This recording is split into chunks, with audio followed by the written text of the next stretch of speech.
সারাদিনের পরে এখন ফ্রি হলাম, 9টা বেজে গেছে, 9:30 বাজতে এলো।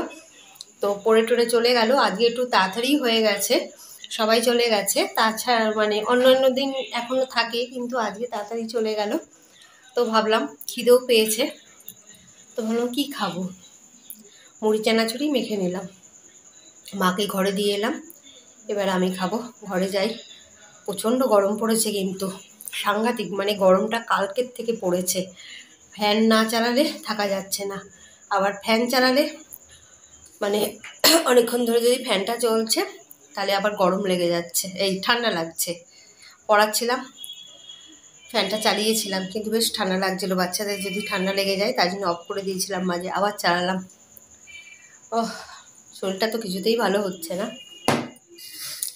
এই দুপুরে খেয়েছিলাম, খিদে পেয়েছে, তো ভাবলাম কী খাবো, ভালো মুড়ি চানাচুরটাই মাখি। চানাচুরটা বেশ বেশ খেতে, মানে খুব ভালো খেতে, টক ঝাল মিষ্টি তো, ওটা খেতে বেশ ভালো লাগে, তাই জন্য ওটাই খাচ্ছি। কাজ আছে, অনেক কাজ আছে, করলেই অনেক কাজ, না করলে কোনো কাজই নেই। কাজ আছে, আমার সেলাইগুলো তো আছে, তারপরে আরও কাজ আছে, হ্যাড্ডা ব্যাড্ডা অনেক কাজ আছে। তো এখন আর মানে করতে বসলে না উঠতে পারবো না, লেট হয়ে যাবে, তাই জন্য এখন আর করবো না হয়তো। তো ও বাড়িতে চলে যাব এখন, তাহলে আমি এটা আগে খেয়ে নিই মুড়িটা।